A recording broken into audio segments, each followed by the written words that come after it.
घ्यायच्या आहेत, म्हणून आपण आटोपत घेणार आहोत. या ठिकाणी आपल्याला ठाणेदार मॅडम 2 शब्द मार्गदर्शन करतील असे मी त्यांना विनंती.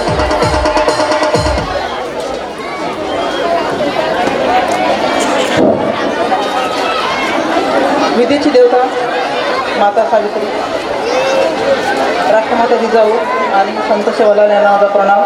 त्याचबरोबर विचारमंचावर उपस्थित असलेले सर्व प्रमुख पाहुणे, अध्यक्ष, सत्कार मूर्ती, माझी आजी, त्याचबरोबर सगळा पालक वर्ग आणि माझ्या बालमित्रांनो,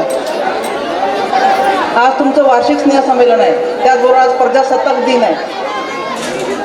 तिरंगाची छान, भारताचा स्वाभिमान आणि आपला तिरंगा. आजच्या दिवशी 26 जानेवारी या दिवशी आपला प्रजासत्ताक दिन साजरा करतो. त्याचबरोबर याच दिवशी आपल्या भारताला राज्यघटनासुद्धा मिळालेली आहे. आता तुमचं आज वार्षिक स्नेहसंमेलन आहे, बरोबर आहे की नाही? हे आपण का साजरं करतो की अरे आवाज कमी करा लेकरांनो. इथे बरेच महिला आलेल्या आहेत. सगळ्या आपल्या मुला बाळांचं अभ्यासाबरोबर आपली मुलं काय करतात, आपल्या मुली काय करतात, आपल्या टीचर लोकांनी मुलांना काय शिकायला दिलं, त्यांच्यामध्ये कोणते सुप्त गुण आहेत, त्या गुणाची वाहवा करण्याकरता का त्यांच्या अंगी असलेले सुप्त गुण आहेत विद्यार्थ्यांच्या ते बाहेर येण्याकरता आणि टीचर वर्गांनी या शाळेने किती मेहनत घेतली, तर त्या शाळेच्या प्रत्येक टीचर लोकांनी, प्राध्यापकांनी याच्याकरता हे तुम्हाला माहीत व्हावं, मुलांची वावा होय याकरता हा कार्यक्रम आयोजित केलेला असतो. बाकी दुसरं काही नसते. स्नेहसंमेलन म्हणजे तेच असते. आणि आज पाहिलं, आज बऱ्याच महिला आलेल्या आहेत. असं वाटलं नव्हतं की जिल्हा परिषद शाळेमध्ये एवढे विद्यार्थी असतील किंवा इतके गुणवान विद्यार्थी असतील, गुणवंत असतील. महाराजसुद्धा सांगले की मी स्काउट गाईडचा विद्यार्थी होतो आणि हे पण शिक्षणाधिकारी म्हणून इथे जे येत आहेत ते सुद्धा तुमच्याच गावचे आहेत. मला तर आता पहिल्यांदा माहीत झालं. स्काउट गाईडमध्ये ज्यांनी मस्त प्रावीण्य मिळवलं ते सगळे तिथं आहेत. कारण तुमचं इथं नियोजन, तुमची शिस्त हे बघून खरोखर मला वाटलं नव्हतं की उमरी खुर्द गावामध्ये जायचं की आम्ही पहिले येतच नाही आहे, मनच नाही होतं आणि काही तर असं वाटायचं. परंतु आज आल्यानंतर खरोखर मन भारावून गेलं की नाही, खूप शिस्तबद्ध येतं, विचारानं आचारानं एकत्र येणार आहेत.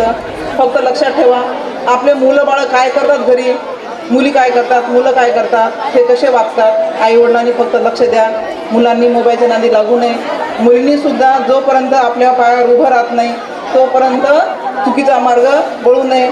आपलं गाव, आपली शाळा, आईवडिलाचं नाव जोपर्यंत आपण मोठं करत नाही तोपर्यंत बोवल्यावर चढायचं किंवा एखाद्या कोणातरी लफड्यामध्ये फसून जायचं आणि आयुष्याची राख रांगोळी मुलींनी करू नये आणि मुलांनासुद्धा करू नये.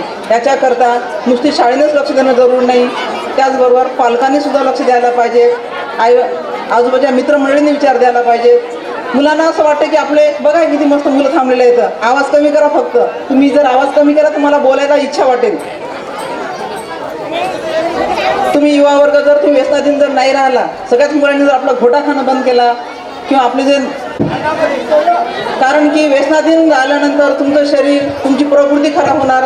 त्याचबरोबर आपली येणारी उपसुद्धा चांगली राहणार नाही. कारण मी याच्या अगोदर इथं पाहिलं होतं, एवढे हुशार, एवढे ताकदवान, एवढे हिंमतवान मुलं आहेत, परंतु व्यसनाच्या आहारी गेल्यामुळे त्यांच्यावर बराच चुकीचा असर पडलेला आहे. आता इथून पोलीसमध्ये जाणारे, पोलीस भरती होणारे, मिलिटरीमध्ये जाणारे खूप आहेत. कारण की सर एवढी हिंमत आहे इथंच्या विद्यार्थ्यांमध्ये, इथंच्या लोकांमध्ये की मला असं वाटलं नव्हतं. परंतु जर तोच रस्ता, ट्रॅक जर चांगल्या मार्गाने गेला तो आपल्यासाठी, देशाकरता अत्यंत महत्त्वाचा राहील. कारण आणि त्याचबरोबर महिला आहेत इथे. आपण संत सेवालाल नगरीमध्ये आहोत. मी तुमच्यासारखीच असताना मला संत सेवालाल म्हणजे काही माहीत नव्हतं. आमच्या गावामध्ये एक सुवालाल मारवाडी होता. तर मग वाटलं सुवालाल काय असते, संत सेवालाल काय असते. बघा लक्षात द्या, जेव्हा मी 6व्या-7व्या वर्गामध्ये होती तेव्हा माझ्या घरी एक लायब्ररी होती. माझी आई रात्रीच्या वेळेस आदिवासींच्या महिलांकरता प्रौढ शिक्षण घेत होती. गावातल्या महिला मुली सगळ्या शिकून संपल्या. त्यानंतर माझ्या घरी एक लायब्ररी आली. लायब्ररीमध्ये एक संत सेवालाल पुस्तक होतं. तर मला माहीत नाही संत सेवालाल काय असते म्हणून. तर मी म्हणायची हे सुवालाल शेट्टीचं पुस्तक कसं काय आलं. तर माझी आई म्हणतो एक वेळ वाच. आणि माझ्या आईला सवय होती की जेव्हा मी अभ्यास करायची किंवा कोणतं वाचायचं तर आमच्या काळामध्ये जोरानं वाचायला व्हायचं. जोरानं वाच की ते वाचन करताना शेजाऱ्या पाजाऱ्या सगळ्याला ऐकू गेलं पाहिजे. मग त्यावेळेस मी संत सेवालाल महाराजांचे विचार ऐकले. त्यांनी समाजाकरता गौर बंजारा समाजाची संस्कृती किती चांगली ठेवायची आणि त्यामध्ये त्यांचे जे विचार होते कसे विज्ञानवादी होते, अंधश्रद्धेला बळी न पडता विज्ञानवादी कसं राहायचं, कशावर विश्वास नाही ठेवायचा, जोपर्यंत आपण कोणती गोष्ट जाणून घेत नाही छानून घेत नाही तोपर्यंत विश्वास ठेवू नका, अशा विचाराचे म्हणजे संत सेवालाल. त्यावेळेस मी वाचलं होतं, ऐकलं होतं आणि त्यानंतर कितीतरी वर्ष झाले, आता 30-35 वर्षानंतर त्या संत सेवालाल माझ्या नगरीमध्ये मी इथे आली. आल्यानंतर मला इथे मन महाराज म्हणजे मला बहीण मानतात मोठ्या बहिणीसारखं.